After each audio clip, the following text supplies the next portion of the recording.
अस्सलाम वालेकुम वरहमतुल्लाहि वबरकातुहू। वालेकुम अस्सलाम वरहमतुल्लाहि वबरकातुहू। जी शाहिद भाई, आज आप प्रॉपर्टी के सिलसिले में शायद कुछ बातचीत करेंगे नाजरीन से। जी जनाब, आज हम ये डिस्कस करने जा रहे हैं कि जब हम प्रॉपर्टी की रजिस्ट्री करवाते हैं, चाहे वो सेल डीड हो, गिफ्ट डीड हो, रिलिक्विशमेंट डीड हो या रिलीज डीड हो या और भी मुख्तलिफ डॉक्यूमेंट्स होते हैं, तो उनकी रजिस्ट्री करवाने में अगर रजिस्ट्री में के डॉक्यूमेंट्स में कोई गलती हो जाए, ये गलती दानिस्ता भी हो सकती है और गैर दानिस्ता भी। दानिस्ता इस सूरत में हो सकती है कि हो सकता है कि दूसरी पार्टी आपको बाद में परेशान करने के लिए, उसमें अपना क्लेम रखने के लिए या बाद में आपसे मजीद कुछ डिमांड करने के लिए दानिस्ता तौर पर भी कोई ऐसा एरर कर सकती है जो आप उस वक्त ना पकड़ पाएँ और बाद में आपके लिए प्रॉब्लम हो, और फिर आप जब उनको तलाश करने जाओ, फिर आप उससे रब्ता करें तो वो शायद आपसे कुछ डिमांड करें। गैर दानिस्ता तौर पे गलती इस तरह हो सकती है कि टाइपो एरर भी हो सकता है, क्लेरिकल मिस्टेक्स भी हो सकती है। ये चेकिंग के वक्त, प्रूफ रीडिंग के वक्त उस मिस्टेक को अगर हमने नहीं पकड़ा तो फॉर एग्जांपल नाम में मिस्टेक, नाम की स्पेलिंग मिस्टेक हो जाती है, IC नंबर में मिस्टेक हो जाती है या मेजरमेंट में कोई मिस्टेक्स हो जाती हैं। इसके अलावा प्रॉपर्टी की ओरिएंटेशन होती है, east west south north, east की जगह साउथ में वेस्ट कर दिया, वेस्ट की जगह साउथ कर दिया, साउथ की जगह नॉर्थ कर दिया, इस तरह की मिस्टेक हो जाती है। तो उस सूरत में क्या किया जाए? तो सबसे पहले तो ये जानना जरूरी कि रजिस्ट्री, सबसे पहले तो हम ये क्लियर कर देंगे रजिस्ट्री की डॉक्यूमेंट्स जो आप कुछ नाम लिए मैंने, sale deed, gift deed, relinquishment deed, release deed, उमन लोग इन्हीं चीज़ों को जानते हैं। लेकिन तकरीबन तकरीबन जो अगर हम प्रैक्टिकल में जाए तो तकरीबन 54 तरह के डॉक्यूमेंट्स ऐसे होती है जिसकी रजिस्ट्री होती है, और इनमें से किसी में भी मिस्टेक हो सकती है दानिस्ता या गैर दानिस्ता तौर पे। और इन 54 डॉक्यूमेंट्स में तकरीबन 21 डॉक्यूमेंट्स ऐसे होते हैं जो कि प्रॉपर्टी से रिलेटेड होते हैं, जो कि प्रॉपर्टी से रिलेटेड, और बाकी डॉक्यूमेंट्स नॉन प्रॉपर्टी रिलेटेड होते हैं। तो इन 21 डॉक्यूमेंट्स को भी अगर हम बाइफिकेट कर लें तो इसमें तकरीबन 10 डॉक्यूमेंट्स ऐसे होते हैं जो कि आपका किसी भी प्रॉपर्टी में टाइटल क्रिएट कर रहे होते हैं, यानी कि इसके जरिए प्रॉपर्टी का टाइटल या प्रॉपर्टी की ओनरशिप आपके नाम पे या जिसके नाम पे फेवर में की जा रही है, डॉक्यूमेंट्स रजिस्टर्ड ट्रांसफर हो रही होती है। और 11 डॉक्यूमेंट्स तकरीबन ऐसे होते हैं जो भी प्रॉपर्टी से रिलेटेड होते हैं लेकिन रजिस्टर्ड भी होते हैं, लेकिन उसमें टाइटल या ओनरशिप ट्रांसफर नहीं होती। तो इन तमाम डॉक्यूमेंट्स में कोई भी डॉक्यूमेंट्स ऐसी है जिसमें अगर कोई गलती हो जाए तो, और अगर गलती को उस वक्त आपने नहीं पकड़ा या अगर आपने देख भी लिया, रजिस्ट्री हो गई, आपने उसे उसी तरह छोड़ दिया कि चलो अब तो रजिस्ट्री हो गई है तो अब क्या मसला है, तो बाद में आपको परेशानी का सामना करना पड़ेगा। इसकी वजह ये कि जब भी इसकी रेक्टिफिकेशन के लिए लाजमी है कि जब भी आप जाएंगे तो वो आप दोनों पार्टीज को बुलाएंगे, यानी सेलर और परचेजर को। और जाहिर है अगर एक चीज़ आपने आज रजिस्टर्ड करवाई, आपने उसकी गलती आज नहीं मिस्टेक को करेक्ट किया और 5 साल बाद आप जाते हैं, फिर आप उस किसी और के फेवर में एग्जीक्यूट करने जा रहे हैं, तो अब वो गलती वो पॉइंट आउट करेंगे और वो बोलेंगे पहले आप इस गलती को करेक्ट करें। अगर आप वो गलती करेक्ट नहीं करते हैं तो फिर वो आपके डॉक्यूमेंट्स को उस टाइम पे आपकी रजिस्ट्री में प्रॉब्लम आ जाएगी और आप ट्रांजेक्शन एग्जीक्यूट नहीं कर पाएंगे। तो इसलिए ज़रूरी है कि रजिस्ट्री डॉक्यूमेंट जब भी रजिस्टर होगा, पहली बात है कि पहले ही चेक कर लिया जाए कि उसमें कोई मिस्टेक नहीं है। जो भी आपका वकील है या अटॉर्नी है जिसके ज़रिए आप ये करवा रहे हैं, बेहतर तो ये कि आप किसी एक्सपर्ट से करवाएं ताकि आप वो इन चीज़ों को चेक करें। बाद लोग टाइपिंग वालों से भी टाइपिंग करवा लेते हैं, फिर बाद में परेशानी होती है। बाज़ दफ़ा अटॉर्नी भी इससे भी ओवरलुक हो जाता है। तो ऐसी कोई भी सूरत है तो आपको इस चीज़ का ख्याल रखना है कि आप उसकी रेक्टिफिकेशन उसी वक्त करवा लें, क्योंकि जिस वक्त डॉक्यूमेंट रजिस्टर्ड हुआ उस टाइम पे तो उसके फ़ौरन बाद जब आपको डॉक्यूमेंट्स मिले, आपने वो मिस्टेक को पकड़ लिया है, तो आपके पास दोनों पार्टियां अवेलेबल है। यानी पहली एक पार्टी तो आप हैं,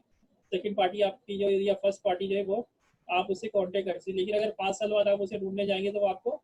नहीं मिलेगा। तो सबसे पहली चीज़ तो ये कि आप किसी भी गलती को इग्नोर ना करें, उसको उसी वक्त रेक्टिफाई करें। दूसरी बात ये कि प्रॉपर्टी के डॉक्यूमेंट्स में मिस्टेक्स उमन कैसी होती है वो भी हम थोड़ा सा डिस्कस कर लें ताकि आप इन चीज़ों का ख्याल रखें। एक तो नाम की मिस्टेक हो सकती है, नाम की टाइपिंग मिस्टेक। फॉर एग्जांपल एक शख्स का नाम है हामिद, हामिद की स्पेलिंग है HAMID, अब जिसने डॉक्यूमेंट्स प्रिपेयर किया या जिसने डॉक्यूमेंट्स को टाइपिंग की और या जिसने डॉक्यूमेंट तैयार किया उसने हामिद की स्पेलिंग कर दी HAMEED, और आपने इस चीज़ को इग्नोर कर दिया कि ठीक है माइनर सी मिस्टेक है, लेकिन ये माइनर सी मिस्टेक आपके लिए आगे चल के एक मेजर प्रॉब्लम क्रिएट करेगी। तो नाम की मिस्टेक हो सकती है। दूसरी चीज़ है कि CNIC नंबर की भी मिस्टेक हो सकती है प्रॉपर्टी के डॉक्यूमेंट्स में। फॉर एग्जांपल CNIC नंबर के शुरू के डिजिट्स हैं 42101, आगे जो भी नंबर हो, आपने 42101 की जगह डॉक्यूमेंट्स बनाने वाले ने उस पर लिख दिया 42201, और ये आपसे ओवरलुक हो गया रजिस्ट्री से पहले। तो CNIC नंबर की भी मिस्टेक्स हो सकती हैं। तीसरी मिस्टेक ये हो सकती है कि मेजरमेंट की मिस्टेक से मुराद ये कि जो मेन डॉक्यूमेंट है जहाँ से आपका लीज स्टार्ट हुआ है उसमें फॉर एग्जांपल प्लॉट की मेजरमेंट लिखी हुई है 125.24 यार्ड्स, और डॉक्यूमेंट्स बनाने वाले ने अपना एक वो सेंस इस्तेमाल किया कि भाई 125.24 मीन्स के राउंडिंग कर दिया, उसने 125 कर दिया, उसने 0.24 हटा दिया। अब बज़ाहिर तौर पे देखा जाए तो ये कोई ऐसी यानी कॉमन सेंस में कि तो ये कोई ऐसी मिस्टेक नहीं है कि 125 हो या 125.24 या 23 हो, राउंडिंग करेंगे तो वो 125 ही कहलाएगा। लेकिन अगर लीज में 125.24 यार्ड से, तो आपको आगे जितने भी डॉक्यूमेंट्स हैं वो पॉइंट के साथ लगाना है, यानी इन चीज़ों का ख्याल रखने की जो मेजरमेंट है आप उसको अपनी तरफ से चेंज ना करें। अगर आपने उस पर चेंज कर लिया तो इस वक्त तो रजिस्ट्रार शायद आपके डॉक्यूमेंट रजिस्टर्ड कर लिए, लेकिन नेक्स्ट टाइम में जब भी जाएंगे तो आपसे ये कहे कि भाई ये लीज के डॉक्यूमेंट्स पे तो इतनी मेजरमेंट में, और अभी आप ये लिख रहे हैं या पिछले डॉक्यूमेंट्स की रजिस्ट्री में आपने ये मिस्टेक की हुई है, पहले आप पुराने डॉक्यूमेंट्स की रजिस्ट्री को की मिस्टेक को करेक्ट करें। और अगर आप वो करेक्शन नहीं करवाएंगे तो फिर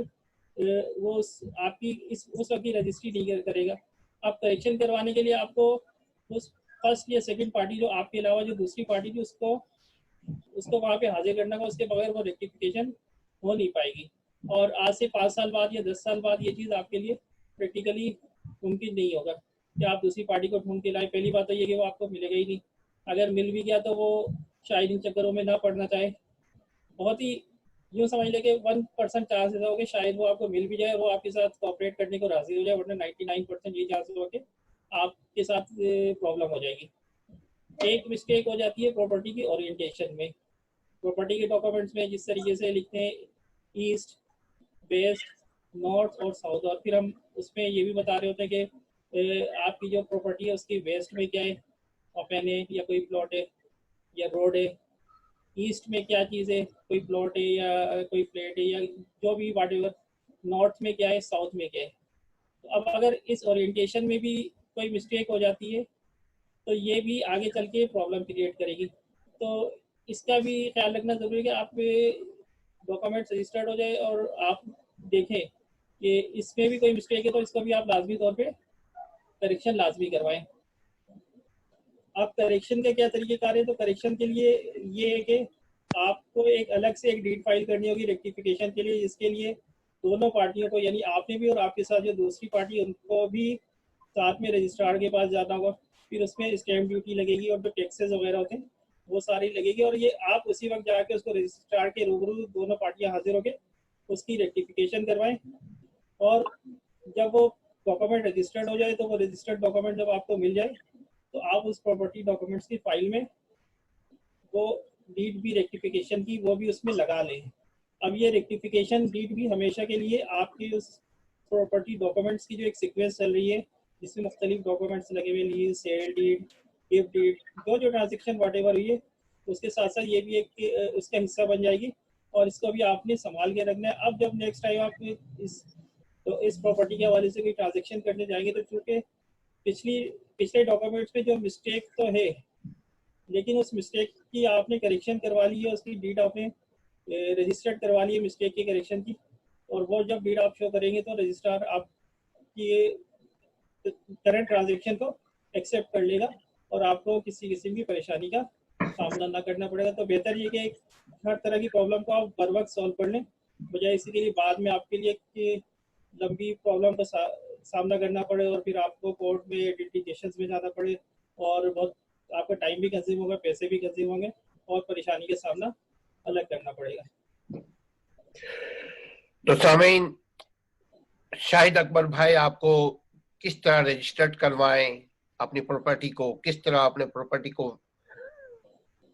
फजूल चीजों से बचाने के लिए, परेशानियों से बचाने के लिए क्या क्या इकदाम करें, ये आप सुन रहे थे।